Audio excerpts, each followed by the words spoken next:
आजम से किसी ने पूछा सुकून का फलसफा क्या है, तो आपने फरमाया सुनो, मैं जब रात जब होती है तो जो सबसे बड़ा मेरा दुश्मन है, बोलिए मुंह से बोलिए, सबसे बड़ा जो मेरा दुश्मन है मैं उसकी भलाई की दुआ करता हूं। क्या करता हूं? जैसे फॉर एग्जाम्पल, ये हमारे भाई दुश्मन नहीं, भाई हमारे बहुत करीबी है, हमारे एक दुश्मन है, तो हम ये दुआ करेंगे अल्लाह हम फलाना आदमी को, मासूम भाई को अल्लाह इनकी रोजी में बरकत है, इनकी उम्र में बरकत है, इनके, लेकिन शैतान नहीं करने देगा ये 80% लोगों को करने।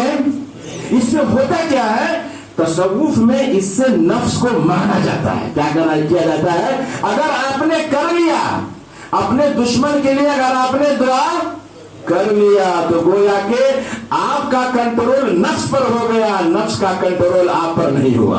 अब आप खुद फैसला करें, आप जीतना चाहते हैं या नफ्स को जीताना चाहते हैं? क्या करना चाहते हैं? आप जीतना चाहते हैं कि मैं जीतना चाहता हूं? अगर आप जीतना चाहते हैं तो आपको ये दुआ करनी पड़ेगी, कहिए इंशाअल्लाह। शैतान नहीं करना है भाई, मुझको भी नहीं करने देता है, मैं आपसे कोई अलग नहीं हूं, किसी को भी नहीं करने देता है, लेकिन इमाम आज़म ने फरमाया सुनो, अगर सुकून चाहते हो तो क्या करना, जो तुम्हारा दुश्मन है मैं इसे काट डालूंगा, मैं इसके खेत को बर्बाद कर दूंगा, इनके बाल बच्चों को बर्बाद कर दूंगा, इनकी रोजी खत्म कर दूंगा, इनकी बिजनेस फलाप कर दूंगा। जो ये हमारे लिए कहे ना, तो आप उनके लिए क्या कहिएगा? ए अल्लाह उनको उनकी रोजी में खूब बरकत है। क्या दुआ कीजिएगा? उनकी रोजी में, उनके बाल बच्चे में, उनके खेत खलियान में, उनके मकान दुकान में, उनके बिजनेस में। तो इससे आपका नफ्स थोड़ा सा आपके कंट्रोल में आएगा। क्या होगा?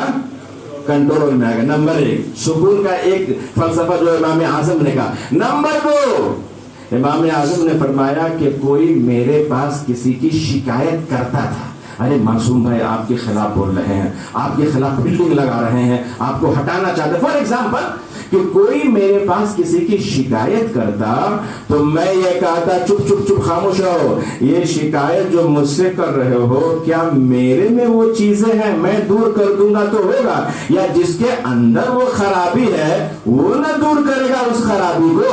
तो जिसके अंदर खराबी हो उनको जाकर के कहो तो फायदा भी होगा, हमको कहने से कोई फायदा।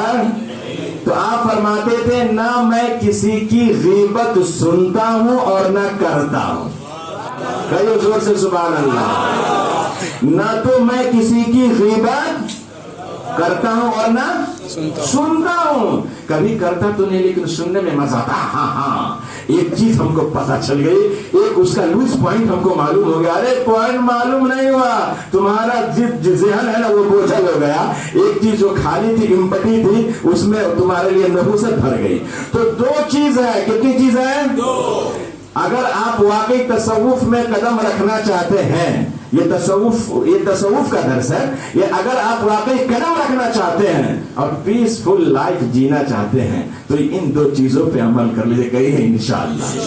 तो मैं बता ये रहा था कि इंसान के लिए कोई जरूरी नहीं है कि दुआ करे अल्लाह इसको अच्छा कर दे, नहीं, आपने उनका दिल खुश कर दिया वही आपके लिए दुआ हो जाती है।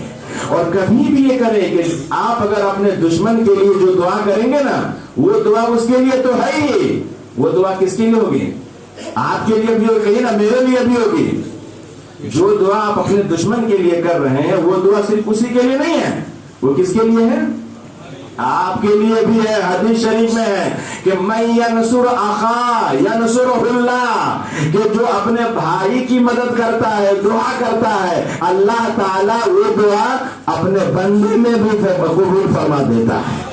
आप अपने भाई की मदद करेंगे तो अल्लाह आपकी मदद फरमाएगा, है कि नहीं? तो बात बहुत लंबी, जल्दी से बता दूं कि इंसान जो बोलता है ना, अल्लाह के वली जो बोलते वो हो जाते हैं। हजरत कबीरुद्दीन थे, देखा कि अरे ये चेहरा तो नहीं है जो मैंने ख्वाब में देखा। आप उठकर चले गए।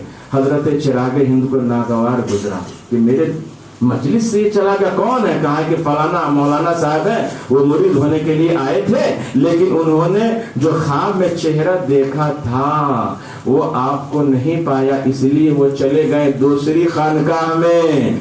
تو انہوں نے کہہ دیا، کیا کہہ دیا جانتے ہیں؟ اے اللہ اسے جوانی میں موت دے دے۔ کیا کہہ دیا؟ جوانی میں موت دے دے۔ اور یہ چلے گئے مخدوم اشرف سمنانی کی بارگاہ میں، دیکھتے ہی جان و دل فدا کر دے، کہا ہاں جو میں نے خواب میں دیکھا تھا وہ نورانی چہرہ تو یہاں نظر آ رہا ہے۔ آپ مرید بھی ہو گئے اور آپ نے وہاں پر اپنے غلامی میں داخل بھی ہو گئے، اور رہتے رہتے آپ کو پتا چل گیا کہ چراغ ہند نے میرے لیے یہ جملہ کہہ دیا ہے، میری تو حالت کمزور ہو گئی، میں جوانی میں مر جاؤں گا۔ تو حضرت مخدوم سمنا نے کہا تو چاہتا کیا ہے؟ تیرا نام کبیر ہے، کبیر کہتے ہیں بوڑھے کو، تو جوانی میں نہیں تو بڑھاپے میں مرے گا۔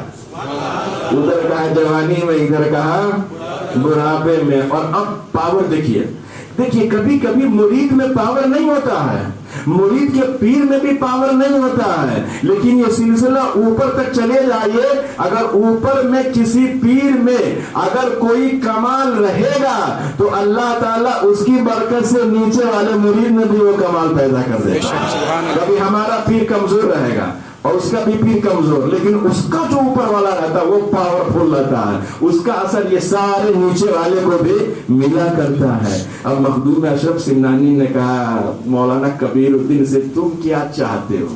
اب دیکھیے انسان ہے، اب اس کو اپنے دل پر نہ لے کہ ہم کو بھی ایسا ہی کرنا ہے، انسان ہے، جو ان کی بات تھی وہ میں نے یا نہ کہوں بات تو اچھا رہے گا، یعنی ان دونوں نے اپنے اپنے طور سے کہہ دیا، وہ کہے جوانی میں، یہ کہے بڑھاپا میں۔ مخدوم اشرف نے کہا تو کیا چاہتا ہے؟